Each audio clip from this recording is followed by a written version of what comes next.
Indeed it is. All right, welcome back. This is week 3 of our Lenten series, The Last Supper, Conversations That Led to the Cross by Will Willimon. Tonight we're going to be in Luke chapter 15.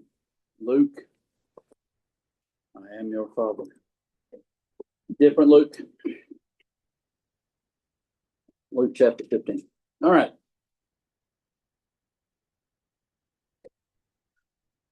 This session here deals with some of Jesus's most beloved and most disturbing stories. Let me give you a scenario here, or a scenario, depending on how you look at it. Imagine your church's biggest donor announces they're leaving all their money to the church when they die. Thank you. But then their estranged child who hasn't been to church in 20 years and has a reputation for wild living shows up on their deathbed, and the donor decides to throw a huge welcome home party instead. How would your congregation react?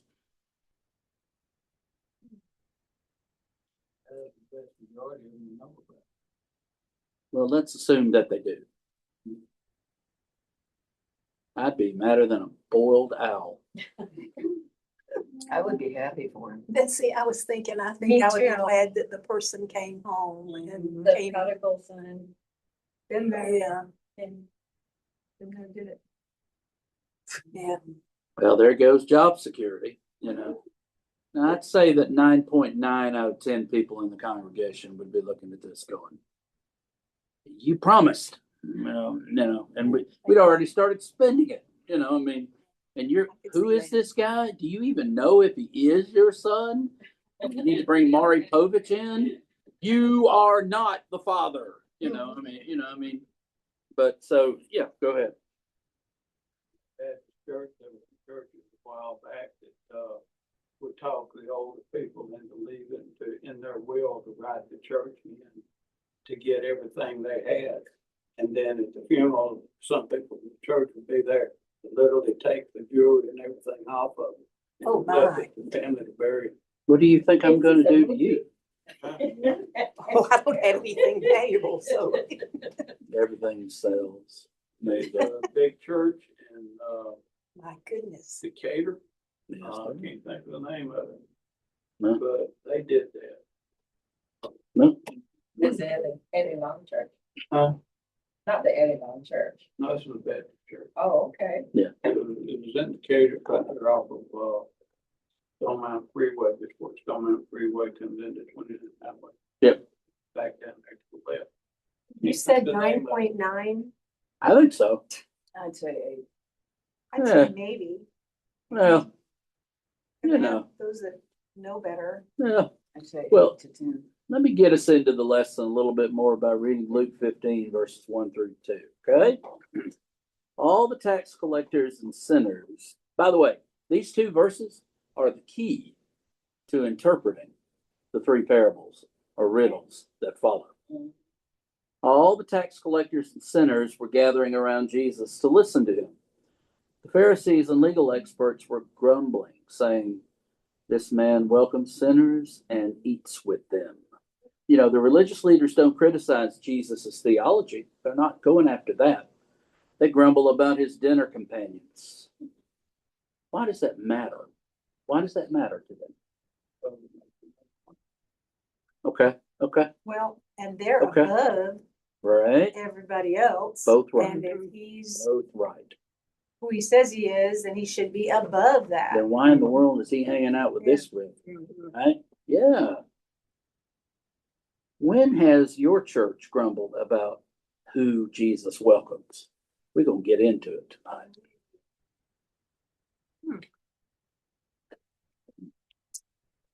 I know of a couple of cases. Yeah. Yeah, We brought one up already last week. we did, yeah.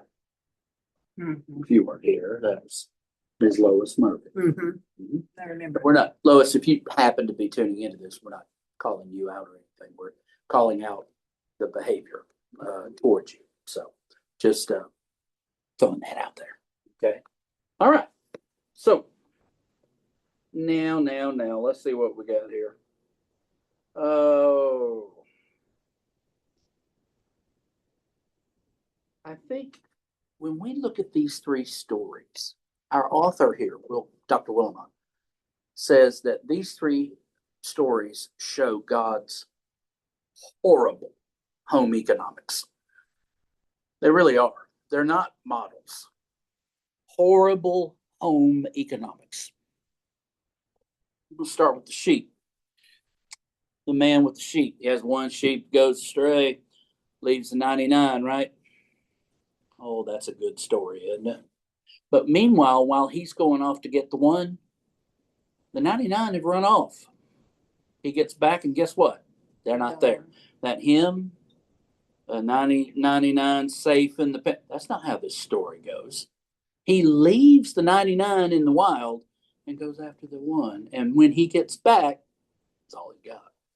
The 99 are gone. That's not good shepherding, right? Can we agree on that? The lady with the coin, 10 golden coins, right?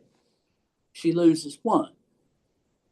So she just leaves those other 9 over here and starts ripping up the floorboards and taking the furniture apart and taking the mattresses off the bed and doing all that to try to find this one coin. Meanwhile, somebody comes in and takes her other. I'm looking at the budget for the next month and I'm going, not going to be able to pay those bills. That's bad home economics. And don't even get me started on the third story. You know, I will tell you this right now. Fred Craddock got called at 9:15 on a Sunday morning to teach Sunday school. Their teacher had been called in sick. Sunday school started in 20 minutes. He said, I can't do this. I've got to have time to prepare. I said, oh, you can do it. It's New Testament. We're going through the parables, and we're going to do the prodigal son. So he said, all right, I'll do it. And then all the way there, he was seething. He was like, I can't do this. He said, so he had a plan. He said he could get there, and he's going to tell the story backwards. So he said, there's a man who had 2 sons. The youngest son went off, took half the inheritance and went off. Said, well, but he came to himself. And then when he got home, when he approached the house, he heard music and laughter and saw dancing. And so he went up to one of the servants and said, what's going on? He said, that brother of yours, the one who stayed home and served the father the whole time, your father's thrown him a party. Your father's son, because of that, killed the fatted calf for him and everything. He said he had no sooner got through telling that before he started into his lesson that a lady propped her hand up in the back and said, that's the way it should have been. Right there. That's why I'm telling y'all crazy to think that anybody in the church would have been happy if this donor would have pulled his money out. I don't care how many years you've been estranged. And I've got a PhD in estrangement. I'm telling you, it don't make any difference. If the money's there and the plans are already being made, I appreciate that, but no. So, all right. Now, the reckless shepherd. All right. Somebody read Luke 15, verses 3 through 7.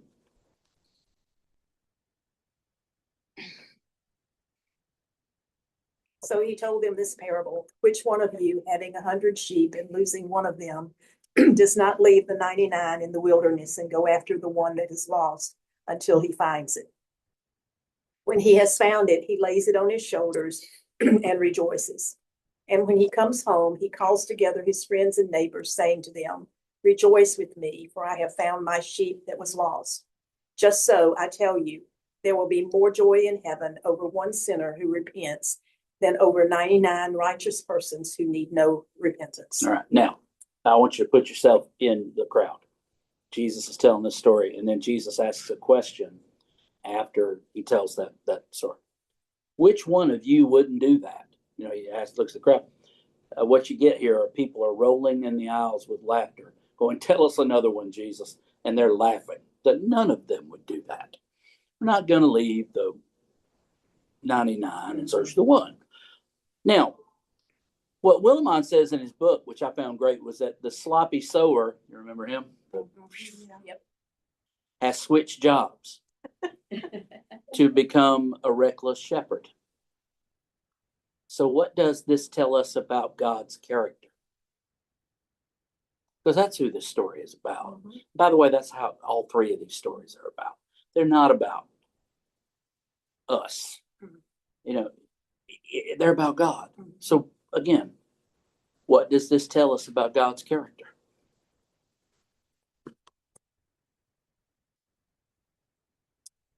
He's for that. He's reckless.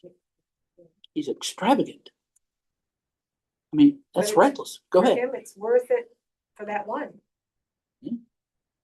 Now go back. Remember verses 1 and 2? The tax collectors, they're griping about Jesus, right? All right. Go ahead. Say greedy, What's that? say greedy. God is greedy? Yeah. Well, if you look at it like this, he is so greedy about what he's got that he's willing to leave the 99 to go get that one that's lost Okay. because he can't stand the fact that he lost anybody. Mm. You understand where I'm coming from? I'm not saying God's greedy, but Mm. from looking at it at one point, that'd be the way it'd be. You know, I gotta have that one, even though I've got this 9 over here, 99 over here. I gotta have that one. He's willing to give up the 99. You know, it reminds me of Star Trek, the movie, when Thank you. Spock says the good of the many, not the good of the few, and all that. The Wrath of Khan. Yeah. Oh, is it the rest? It's not, it's Okay. 2. Yeah. Yeah. Okay. Okay. But Yeah. but I just want your being recorded. I want you to be. Okay. Just being correct. Okay, there you go, there you go. Got that word right. Yeah, I can do that. The needs of the many Yeah. or the needs of the one outweigh the needs of the many. That's right. There you go. I liked it. That's a good analogy. All right, that's good. No matter what movie it's from. There you go. I'm glad you said that. That's right. So, how does knowing this, that God is a scandalous shepherd, how does knowing that change how you hear the story? Because remember, what's the scandal going on in front of the legal folks right now? Who Jesus is eating with. Yes, Sinners yeah. and See, he's eating with the one. bad. Right. He's eating with the one. Yeah. See, how's that change the way you view the story?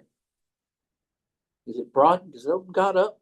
You know, God may be bigger and more. Here's the word. I know it's a hot button word. I don't like using hot button words, but here it is. Inclusive. Yeah, God is the king of inclusivity. Thank God. Otherwise, I wouldn't have a shot. Thank you, Lord. All right. Well, we move from the scandalous shepherd to what Willimon calls the house wrecking woman. All right. So somebody read verses 8 through 10. Or what woman having 10 silver coins, if she loses one coin, does not light a lamp and sweep the house and seek diligently until she finds it? And when she has found it, she calls together her friends and neighbors, saying, "Rejoice with me, for I have found the coin that I had lost." Just so, I tell you, there is joy before the angels of God over one sinner who repents. Go. Now, just like I did with the last one, imagine Jesus says, everybody said, well, which one of you wouldn't do that? Nobody would act like that. None of us would engage in such horrible home economics, much less throw an expensive party for a trifle like one recovered sheep, or a single small coin retrieved. None of us, really and truthfully, none of us would do that. Now, why does the woman's behavior seem so excessive for finding one coin?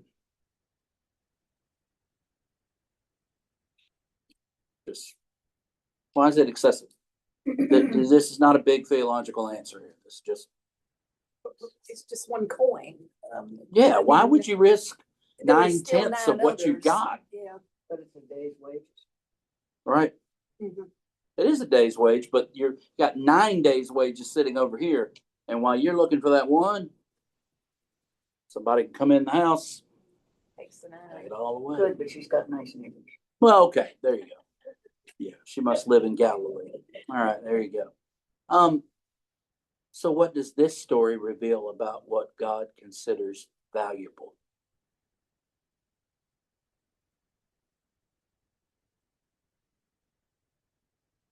The lost. Huh? The lost. The lost. Hmm. He values the lost. Yeah. Yeah. Yep. Yeah. These 9 are fine right where they are. You know where they are. They're fine. You guys are still going after the same 9. I'm going after the ones that y'all won't go after. And we're quick to leave that one. Oh yeah. Well, and it says that, the value that he places on the one has nothing to do with the monetary value of the. Of course not. Mhm. Mm-mm. No, doesn't. That's wonderful. This is what it says here. God's kingdom accounting is different from what counts in our kingdoms. Yeah. Yeah, God. Yeah. Oh, the gas prices. Oh, Lord have mercy. Yeah. Especially your car. That thing eats gas It does. even when it's sitting. Yeah, I think. Yeah. What's that? Kroger, Yeah, it's not much better. $2.99. No, yeah, that's up Better in than $3.50. That's up in Bufford. Okay. we live in Snellville, and That's the price. we live in Snellville. Yeah, First thing, it depends on the area. that you're in. yeah, maybe in Bufford it's $2.99. Yeah, but no, Tell people to smell stop that. Yeah. All right. When have you seen the church value what the world considers worthless? Because that's you getting this? These people. When, say that. Okay. When have you seen the church value what the world considers worthless?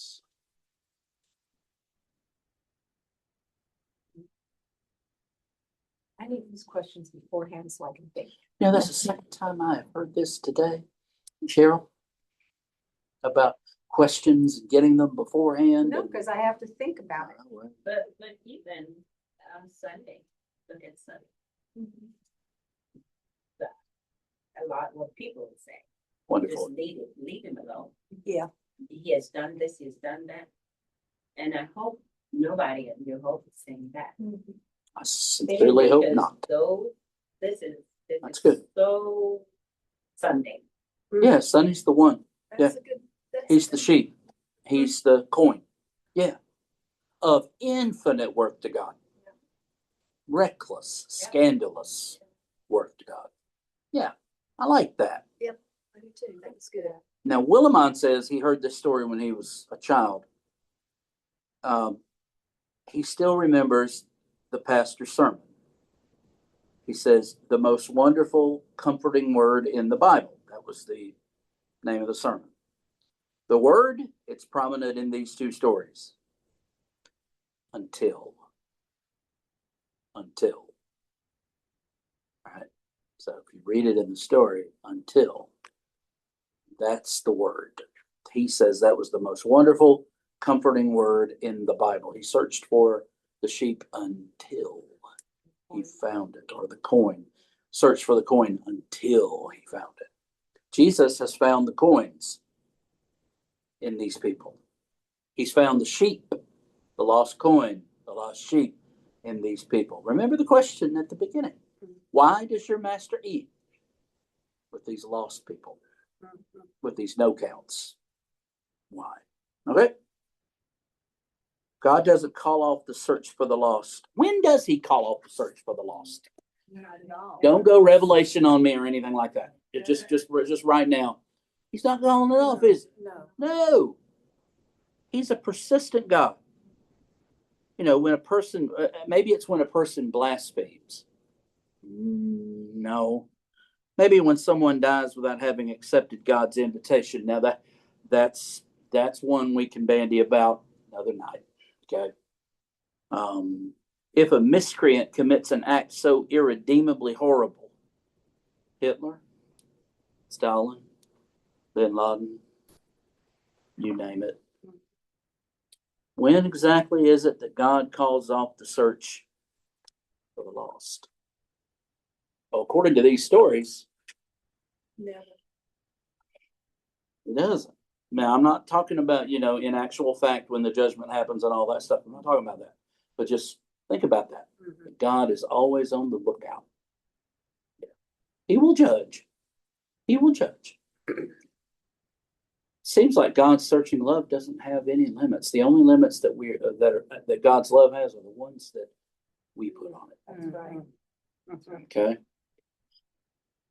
And that's tough because we have to learn how to balance God's persistence with human responsibility too. Exactly. Okay. We have to balance that because it is entirely possible for a human being to just say no to God and walk away.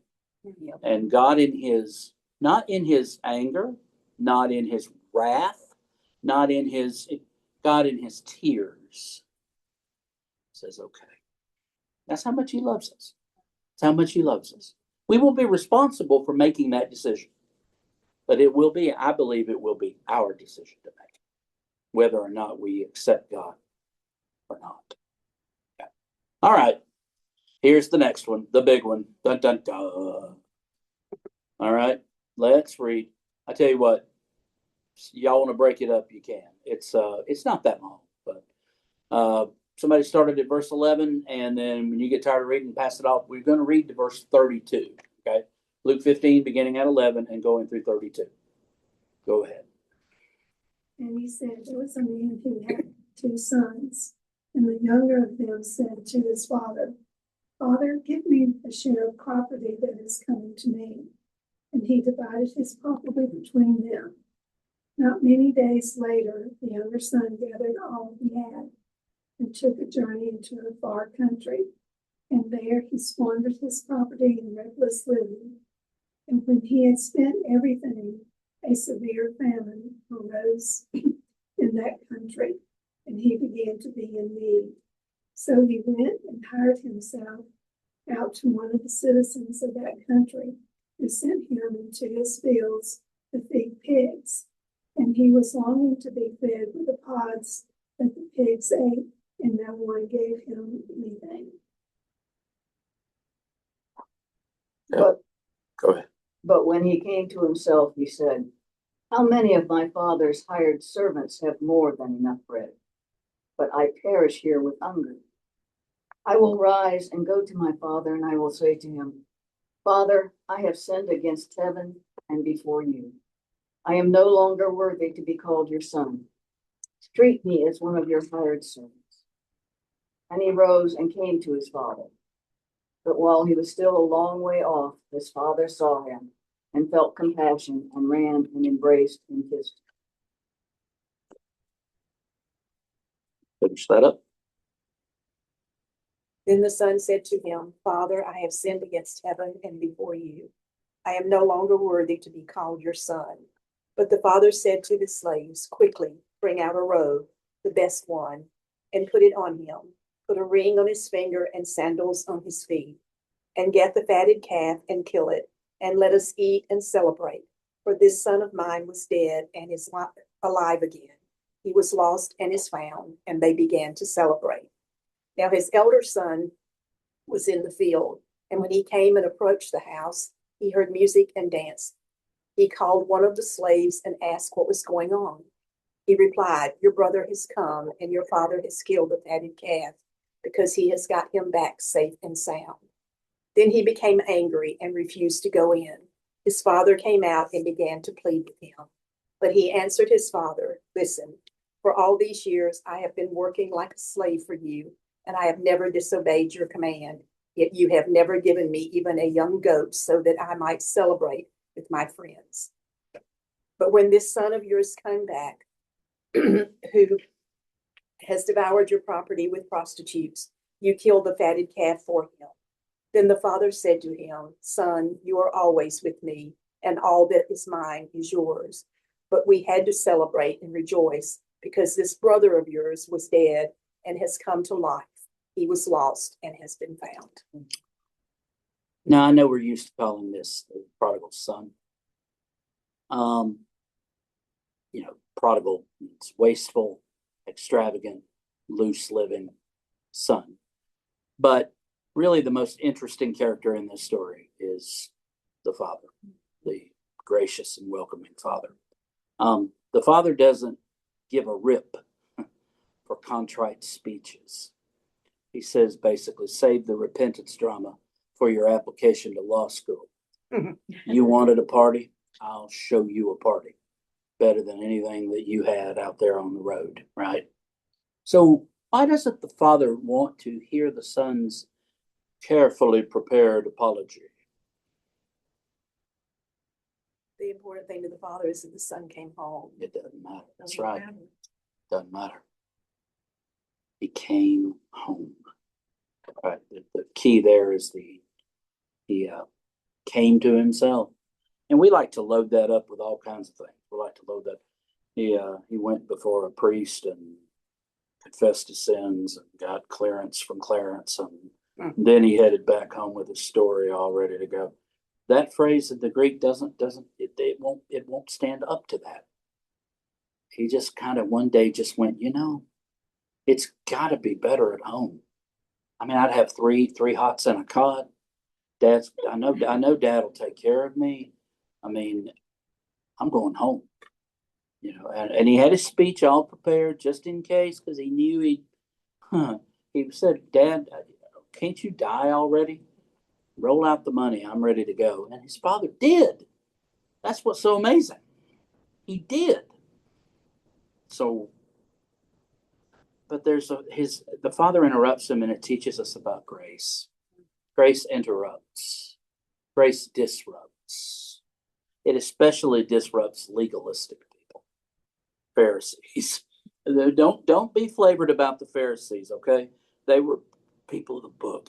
They, when Jerusalem was destroyed by the Romans and the temple was burned down, they became the leaders of Judaism following that. So it became about the people of the book, synagogues and all of that. You couldn't have sacrifices anymore because the temple was gone. So it became a Bible, if you will, a Bible-based, religion. Now, Willimon says what we wanted was for the father to receive the boy back home. Then there's supposed to be an unsmiling lecture, right? What we get is the father's extravagant, and this is Willimon, might I say, wasteful, prodigal, unconditional party. So the question he asks us to think about next is, why are we more comfortable with lectures than parties? And that's what we would expect, right? Depends on how you grew up. Huh? Hmm. Yeah, I think Might have so. gotten a lecture and might have gotten something else. But A depends on how physical you- lecture. Yeah, how you Yes, grew up. a Correct. physical lecture. Correct. That's what we're used to, right? When we messed up, no. Oh, yes, I got. Spare more than the once. rod, spoil the child. But in this story, the father, his son comes home and says, the one that said, I wish you were dead, give me my money, and went out and wasted all of it. And then he comes home, and I've been standing at the end of the driveway with my belt snapping, I going. picture that father as having grieved all that time. Yeah, Well, and I see it too as how great his love was for his son. yeah. Yep. That's not how we do things, is it? Not really. No. Not really. You may be the exception, but that's not really how we do it. Not really. We gotta get our pound of flesh in there. You embarrassed me, boy. And he did. He shamed his father. I mean, but then his father does something that's even more shameful. He ran to him. Jewish men didn't run to anybody for nothing.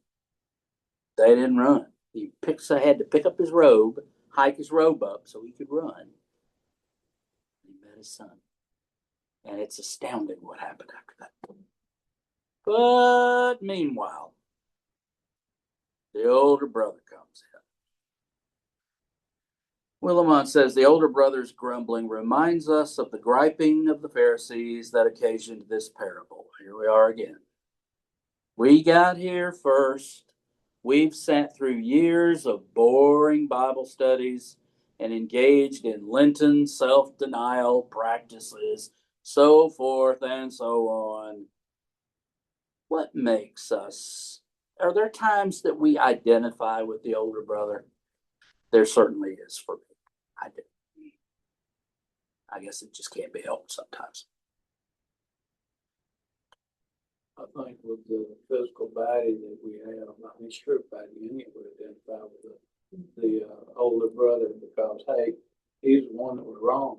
And the way we would normally look at it, it wouldn't be that the younger brother was wrong, it's the older brother got wrong. It's just like the parable of the guys going to work in the field. The That's guy right. works at 9, gets the same thing. The guy works at 6. I told you, horrible economics. Yep, don't base it off of that. Yep. Okay.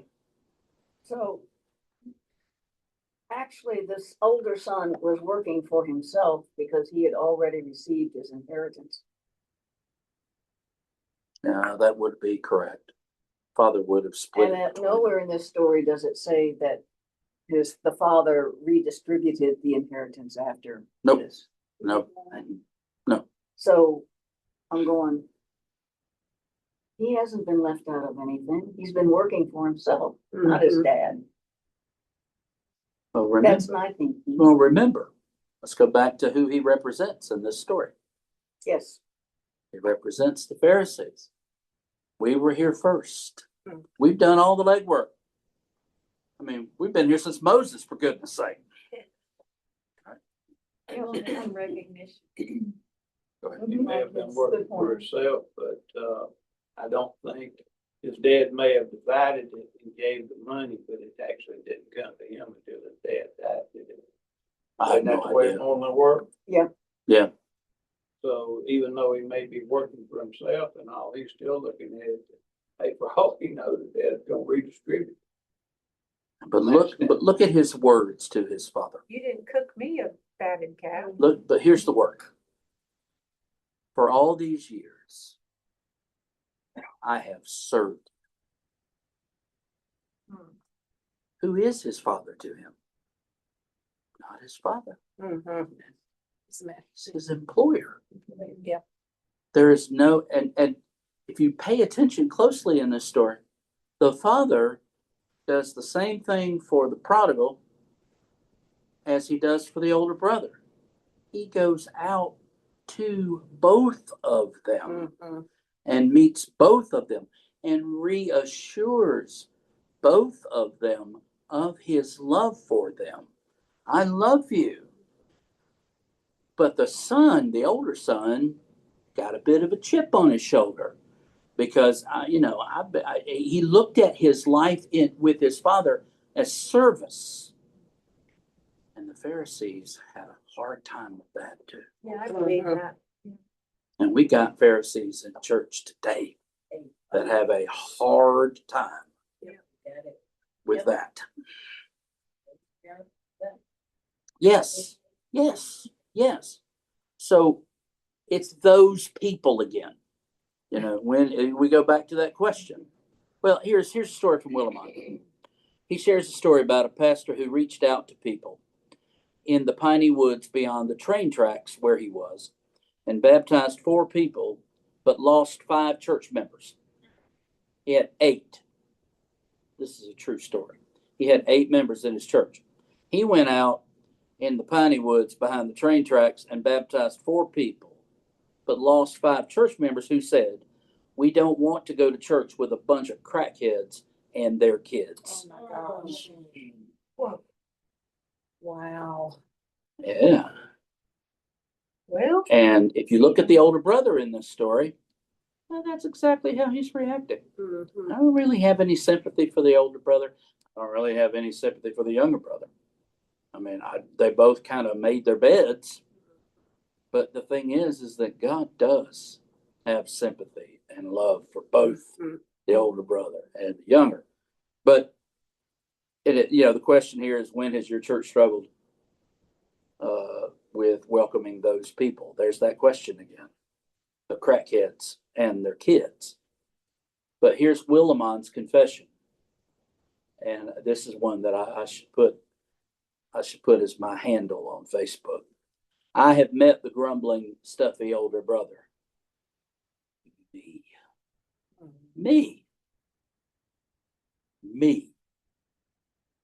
I mean, it can be that way. So how can church leaders, well, let's see, I'm in a room full of them. Yeah, you're. Well, crap. And, how can church leaders like us avoid becoming older brothers? Let's talk about that. Be more like Jesus. Stand guarded. Pray. Hey. Just for everything. I don't know. that's Show what- love to everybody. Yeah. Serve in the garden. Yeah. I got a real axe right now that God's having to deal with me on. The lack of support for the garden. And I shouldn't say what I'm about to say, but I'm going to say it, and I'm going to say it on the recording. Don't say it's because of the individual who makes it difficult for me to be over there in the garden. I don't buy that. I don't want that. I don't want it. That's such a beautiful ministry over there. Oh, it's a wonderful Such a ministry. doggone beautiful ministry. And it needs our help more than our money. It needs that too, but we've got to. Jesus wants us to. And I'll very rarely say that because I get uncomfortable around people who know exactly what Jesus wants us to do and not to do. But I will tell you, it's a burden on my heart because I don't know what to do about it other than say, if we're not careful, that's older brother behavior. We're not going to do. It is a ministry. I'm just going to Sure. put it out there for us. And then I'm going to get us back on good terms. And it's on the recording, and I won't edit it. So there it is for those of you that are listening to this. Hey, what's the difference, though? This is a good question, y'all. What's the difference between faithful church membership and older brother syndrome? There's a difference. What's the difference? Think about it. There's no like, this is the answer, but there is. People who go to church view that as they're giving to God, whereas, and that's where your older brother syndrome comes in. They're supposed to be giving to help others. I mean, it's good to go to church. Yeah, it is. Yeah. We as Christians are supposed to be wanting to help others over and above going to church.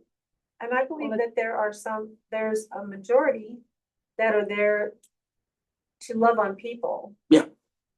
And that is not the older brother. No, that's not the older brother. But the And I older think- brother comes to church with the attitude of bless me if you can, and I'm going to make it really hard for you too. And I think sometimes too, there are people who feel ownership. The older brother certainly feels ownership. He And- wants to be served. Yeah. I have served you. Where's mine? Right. Yeah. And I'm not calling anybody out here. This is just saying, but I do agree that the majority of the folks, I think Kierkegaard, that's such a wonderful name. And if I ever had y'all read any of his stuff, you would forsake me. And I would not blame you. But it's wonderful and it's great. But Kierkegaard once said, okay, we've got this church thing all messed up. And I've used this in the past. We've got this church thing all messed up. He said, what we've got, and he said it in like 25,000 more words and much better than I am. But basically he said, okay, so what we have is up on the chancel, which is where the pulpit is and where the choir, hence the chancel choir. Up in the chancel, that's where the guys are up there. they're supposed to be the prompters, song leader, piano player, organ, whoever's up there. They're supposed to be the prompters of the worship. And then the congregation and the prompters together are worshiping an audience of one. Well, I tell you, I just didn't get anything out of that sermon today. Not a relevant question. It is from a consumerist standpoint, but the audience is God. That's right. But he said what we've done is we have got the worship leaders up on stage, and the audience is the congregation. And God may get in there some, but the congregation is the audience. And then the worship leaders are the ones. So that's where we get to the, well, I'll tell you what, those hymns today, those just didn't really do it for me. It's an audience mentality. Yeah, right. And that's a consumerist mindset. It goes back. I think the Catholics may have been on to something up until the 1960s with the Mass in Latin. I really think they would. I really think they might have. Can you imagine here in Lawrenceville, Georgia, in the late 50s, going over to St. Lawrence over here in Lawrenceville, and being a Roman Catholic and having the Mass said in Latin? Now, just think about that for a second, you know. But I'm just kidding, of course. But what I'm saying to you is, we've got it all messed up, and that's where you get older brother syndrome from. Some of it is that. But what last thing, and then I'll be done, because the whirling dervish that is Brian Durant will be in before too long. I don't think so. I saw something about that. The church as search party. Yeah. He says the church as search party. His story about a young pastor, he tells the story. He says, our duty as citizens of God's kingdom, search, find, forgive, celebrate, repeat. Search, find, forgive, celebrate, repeat. That is so. But he does share this story here. He says the pastor who started knocking on the doors of our neighbors saw attendance nearly double, plus the pastor who hung out in bars. Because if you want me to stay away from that place, you're going to have to figure out how to keep Jesus out of that bar. Because he was going to the bar, and actually he wasn't himself drinking. All right, but he was there to talk to people about Jesus. Right? So the final questions are this. How is our church joining Jesus in seeking out, searching for, and saving the lost? I admit we can do a whole lot better there. I mean, in every church, even 12 Stone would say, because I use them because they're the guinea pig for all this. Even over at 12 Stone, they would say, we can allow God to work through us even more than He's already working through us. Guarantee it. Where might Jesus already be at work in our community that we haven't noticed? Yeah. Yep. I'm sorry. Nope, that's what I was thinking of. And to discuss Willimon's challenge, the evangelistic missional question is, will we be a search party? At the end of Luke's gospel, the risen Christ, the teller of these tales, commissions his followers, all of them, to be evangelists. It's our job to tell all nations the good news of a feast that begins with a change of heart and life for the forgiveness of sins. Yeah. Now we could be doing better. And then I love what he says here, because it's almost done. He says, be honest. Do you think you would be among the celebrators, or would you be a grumbler outside the party for the homecoming of the prodigal son? That's why I asked that question at the beginning. When the church donor who decided, because his prodigal, would you be among the celebrators, or would you be a grumbler? I would have been sitting there ready to write out the routing number for the account, waiting, and then all of a sudden, here comes this boy, and he gives it to him. So, it's a good question. And then the last one, how's our church joining with Jesus and seeking out and searching for and saving the lost. I think when we have opportunity, I just pray that when we do have opportunities, I pray that we'll be obedient. That's all. But it is tough sometimes because that older brother is in all of us. It's just happens. So, all right. So, reckless God. Reckless God. Next week, crumbs from the table. Oh, that's going to be a good one. We're going to look at the story of Lazarus and the rich man. Lunch at the house of Zacchaeus. This will be fun. All right. So I hope, good Lord willing, and Jesus doesn't return, we'll, if he does, that's All fine. right. It's fine with me. And I hope it is with you too. So, let's have a prayer. Father, for this night, we give you thanks, and I thank you for this time that we've had together. Thank you for your reckless, scandalous, amazing love and grace, which is available to everyone, all the time. Thank you for that. May we faithfully search out, seek out. Only you can save, but help us, Lord, to have a heart for the lost. And all of this we ask in Jesus' name. Amen. All right, here we go.